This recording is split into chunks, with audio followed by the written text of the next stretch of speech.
Walang Diyo. O, pakinggan natin kasi kayo naman eh. Masyado nyo namang binabanatan kagad si Claire. Hindi naman natin binabanatan si Claire. Oo, pakinggan natin etong speech kasi ni Duterte. Dito kasi nagsimula yan sa speech ni Duterte. Oo, ang speech kasi ni Duterte, eto ha, pakinggan nyo maigi. O, ayan. Sabi niya kasi doon sa Cebu na ito daw si Bongbong Marcos o itong bayan nating Pilipinas ay bumalik na ang droga. Sinabi niya, bumalik na ang droga sa Davao, sa Cebu, sa ganito, sa ganyan. Bumalik na yung drugs. O bay, gigil na gigil si Claire. Tangina, sabi ko, dalawang Castro, parehas madada. Si Franz Castro, madada, walang alamang utak. Ito naman, madada, wala rin namang alam. Akala mo, tagal-tagal na nagsilbi sa gobyerno ng gaganto. Kakaupo mo pa lang, expert ka na. Galing ha. O, pakinggan natin yung sasabihin dito ni Bongbong tuloy, ni Pangulong Duterte. Bumalik na po ang droga. Ayan na, bumalik na ang droga dito sa Davao, sa Cebu at Manila. Sige.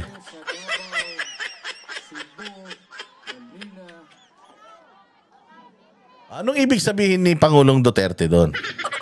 Bumalik na, inuna niya pa nga yung syudad niya eh. Actually, yung Davao is not, it's a big region. Oh, marami yan. Davao del Sur, Davao del Norte, Davao de Oro, Davao...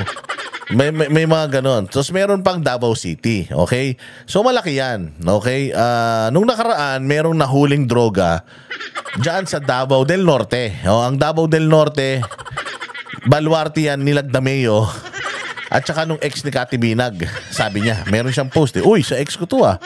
Sa ex kong lugar to ah. Oh, so, hindi po mayor dyan sa Davao del Norte si Basti Duterte. Si Basti Duterte po ay mayor ng Davao City na ang ganda-ganda. Oh, ayan ha. Oh, pakinggan pa natin. So, tingnan mo ha. Hindi nga mayabang si Pangulong Duterte. Mantakin mo, inuna niya pa yung kanyang syudad na sinabi o yung kanilang probinsya. Probinsya yan. Inuna niya pa yung kanyang probinsya na sinasabing bumalik na ang droga. Yung iba nga dyan, self-righteous eh. Si Abante nga, sabi niya drug-free daw yung distrito niya sa Maynila sa District 6. Di nga. Dami ko kaibigan addict, tiga dyan. Hindi kaibigan. Dami ko palang kilalang mga addict, tiga dyan. Sa totoo lang. Kaya wag mo sabihin na drug-free. Ganon sila, self-righteous sila. Yung inuunan nila yung mga probinsya na napalinis nila, napaganda nila. Si Presidente Duterte, hindi talaga siya mayabang. So sabi niya, bumalik na ulit ang droga. Meron na dito sa Cebu, sa Davao, Metro Manila. Yun yung kanyang statement.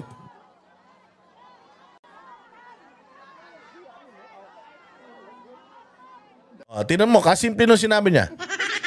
Bumalik na ang drugs dito sa Davao, sa Cebu, sa Metro Manila. Naririnig niyo yung mga tao sa background, nagsisisigaw sila. Oo nga!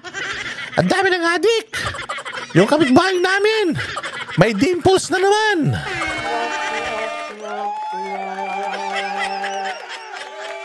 Di ba nag-a-agree yung mga tao kay Duterte? Ganito kagaling si Duterte. Sabi ko nga sa inyo, gigil na gigil si Bongbong Marcos 10 ng kanyang mga tsuwariwap at mga bago niyang asong ulul.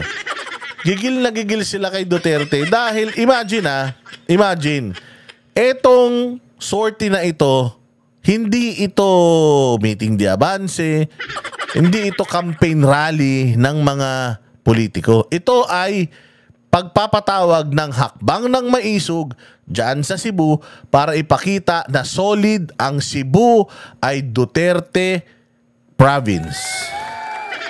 Duterte Country ang Cebu. Pinakita lang nila dyan. Mantakin mo walang ayuda, walang artista, walang libreng pagkain, tubig, inumin, umuulan pa. Inabot na si Duterte ng madaling araw pero walang umuwi. Inantay pa rin si Duterte magsalita.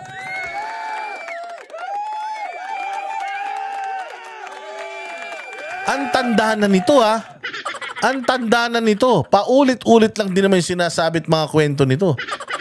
Sobrang slow na nga ni Sir. Halos binubuhat na nga siya papaakit ng stage dahil hindi na siya at his prime. Medyo talagang nag-deteriorate yung kanyang health nung siya'y naging presidente ng Pilipinas. Kasi nagtrabaho to. O kaya ang mga tao talagang inaantay siya, gusto siyang marinig. Marami pa nga ako sa mga messages sa social media na sinasabi na noong in-upload ko itong video ni PRD na to, naiyak pa daw sila. Ganon katindi ang pagmamahal ng taong bayan kay Duterte. Kaya naman kahit sino, putang ina niyan, inubos mo na lahat ng pera ng taong bayan, nagpabango ka na nagpabango, binili mo na yung pagmamahal ng mga Pilipino, hindi ka pa rin nila gusto. Gigil pa rin sila sa'yo. Pagkatapos mong ibigay yung ayuda, minumura ka na nila. Saan ka makakita ng sortie ni Pangulong Marcos na puta kaway siya ng kaway, nagkaputok na't nagkakulani na sa kilikili? Hindi pa siya pinapansin noong mga kinakawayan niya. Meron pa siyang taga palakpak at saka taga utos sa tao para kumaway at sumigaw ng BBM. Mga mayor, BBM, putang ina niyan. Si Andrew nagkandapaos-paos na, hindi na nagre-respond yung mga tao sa kanya. Saan ka makakita na? Yung Pangulong Duterte, itong hakbang ng maisog na to, walang pera to, walang budget to. Pero nakapaghikayat sila ng mga taga Cebu para suportahan si Pangulong Duterte at yung PDP laban. 12:00 na ng madaling araw tong speech na to. Tapos ito maganda ha, habang live na pinakikita at nagsasalita itong event na ito, ang daming lipad kaliwat kanan ng mga drone. Nagpapakita ng mga images, footages kung gaano kadami yung dumalo. Tapos ngayon, ang propaganda ng mga tanga sa kabila, concert daw ng ibang tao, yun gago. Magpapakita sila ng picture, Iisang picture, kaparehas lang nung setup nun. Dahil syempre, alam nyo naman, yung mga ganyang lugar, hindi naman yan ginanap, unang-una ginanap itong sortie na to eh. Marami pang mga ginanap na mga events dyan. At may mga picture sila, nagsasabi, ito naman yun, konti lang oh. Sabi nila, dami-dami. Gago! Live yan, ilang oras na live yan. Mula alas 4 ng hapon, naka-live na yan hanggang madaling araw. Walang humihinto. Kita mo naman, kaliwat kanan yung mga pictures na kumakalat. Pinagsasasabi nyo, tapos biglang sasabihin nyo, hindi naman totoo eh. Konti lang yung matin eh, tapos may ipopost lang sila isang picture. Kasi nga, apektado sila. Gigil na gigil sila dahil nakikita nila si Pangulong Duterte sa kabila ng paninira sa kanila, sa kabila ng katandaan niya na, sa kabila ng pangit ng mga ibinabato sa kanila, gumastos na ng bilyon-bilyon ang pamahalaan para lang masira ang grupo nito, pero mahal pa rin sila ng tao. Anong ibig sabihin yan? Kaya miski ako si Bongbong, baka kung ako si Bongbong, uminom na ako ng lason eh. Dahil kahit na anong gawin mo, hindi mo kailanman makukuha yung respeto ng taong bayan, because respect is being earned, not being asked or being given. Ang respeto, kusang ibinibigay yan ng tao kung respeto ka, ire-respeto ka ng tao. Pero kung katulad mo, na demonyo ka, hudas ka, kawatan ng pamilya mo, sinisikil nyo yung malayang pagpapahayag, ginagamit nyo yung kapangyarihan nyo para sirain ang mga kalaban nyo sa politika, putang ina ninyo, wala kayong mga silbing tao, hindi kayo mamahalin ng mga Pilipino. Ano pa masasabi dito ni Duterte? Handa na pong standby ng mga hold up. Alban manunggab. Marami na ring tambay ng hold up, may mga nananaksak. Taas ang kamay. Lagay nyo dyan sa comment section. Totoo ba yung sinasabi ni Duterte? Kasi simple lang naman eh. Anong sabi ni Duterte? If you feel like yung presyo ng bilihin okay, boto nyo sila. Kung safe, boto nyo sila.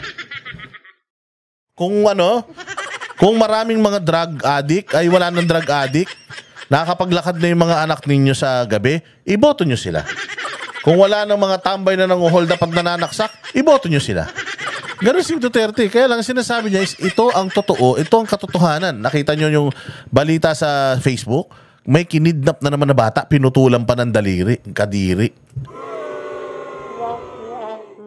O ano na ngayon, PNP? Ano na ngayon, General Torre? Bakit inuuna mo yung mga vlogger? Bakit inuuna mo yung demanda ng mga kaso sa mga Duterte? Puta ang trabaho mo, ubusin yung mga kriminal.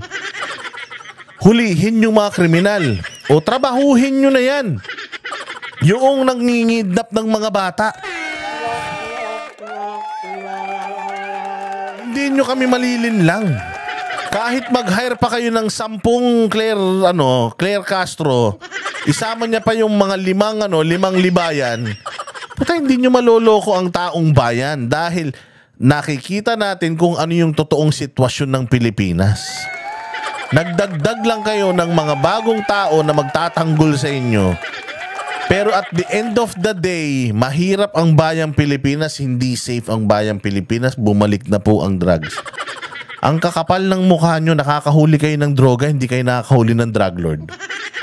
Ang titigas ng mga mukha ninyo, nakakahuli kayo ng mga smuggled items, pero yung smuggler hindi nyo nakikita. Kaya hindi nyo maluloko ang taong bayan. Tapos, ang dami nyo ngayong ginagawang kabulastugan, circus dito, here and there, para mapagtakpan nyo yung blankong BICAM report na humihingi na naman ng palugit ang mga nasa kinauukulan. Putangina nyo, akala ko ba maayos yung budget na yan? Bakit extend kayo ng extend? Bakit hirap na hirap kayong itago? Ba't hirap na hirap kayong sagutin? Simple lang naman. Nag-file ng kaso ang si Vic Rodriguez at si Ungab dyan sa Supreme Court. Sasagutin nyo lang naman. Ba't di nyo masagot? Ang bilis nyong sumagot sa TV. Ang bilis yung magbigay ng pahayag pagdating sa impeachment ni VP Sara. Pero pagdating sa pera ng taong bayan, GAA, putang ina niyan, hanggang ngayon, hindi nyo masagot. Humingi pa kayong extension 5 araw. Mga hayop kayo talaga. O sige, pero dito, focus pa tayo dito. Hindi nila kontrolado. Hadlock, manggod. Hadlock sila sa human rights. Sa bagay ako, may kaso ginoon ko. Mabalik ko, bantay gano'n.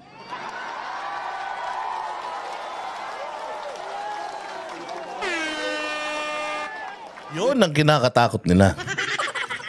Pagbalik ko, humanda kayo. Yun ang ayaw nilang mangyari. Babalik ba ang Pangulong Duterte? Hindi. Babalik yung apelidong Duterte, dala yung leadership ng mga Duterte. Alam nyo, sa totoo lang, mga bossing, ang pangalang Duterte at ang apelidong Duterte, may kakabit mo yan sa nagmamahal sa bayang Pilipinas. Ang pangalang Duterte, may kakabit mo yan sa mabuti at magandang hangarin para sa kapwa mo at bayan mo. Yun ang Duterte. Kaya lahat tayo na nagmamahal sa bayang Pilipinas, mga Duterte. Ako ay isang Duterte. Ikaw ay isang Duterte. Mga magulang mo ay mga Duterte. Lahat tayo ay mga Duterte. Bakit? Kasi ang Duterte nagmamahal sa bayang Pilipinas. So lahat tayo mga Duterte. So kung ako maging presidente balang araw, ako ay isang Duterte na presidente. Example lang yun. Hindi totoong, patangin na pag ako naging presidente, sinasabi ko sa inyo, baka 1 linggo pa lang, pinalipat ko na kayo lahat sa Mars. Ang titigas pa naman ng mga ulo nyo. Walang hiya, oh. Oh, sige, ano pa yung sinasabi ni Pangulo? Ang problema niya, patyon yun mo, walay laing solusyon. Walay laing solusyon. Walang ibang solusyon. O, yun ang kanyang sinabi. O, kami ang boses ng masa, hindi natatakot. Katotohanan lang, di kami nalulunod. Walang bahid ng sismis, lahat ay totoo. Kahit sino ka pa, pag mali ka babanatan ka.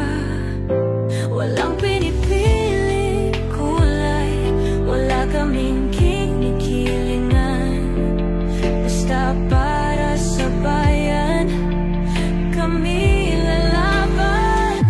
Pagdama palakpakan, pag mali banatan. Di matitinag, di matatakot, para sa bayan tuloy ang sigaw. Sa harap ng kamera, walang halong takot. Mga baluktot, lahat kayo'y tutok.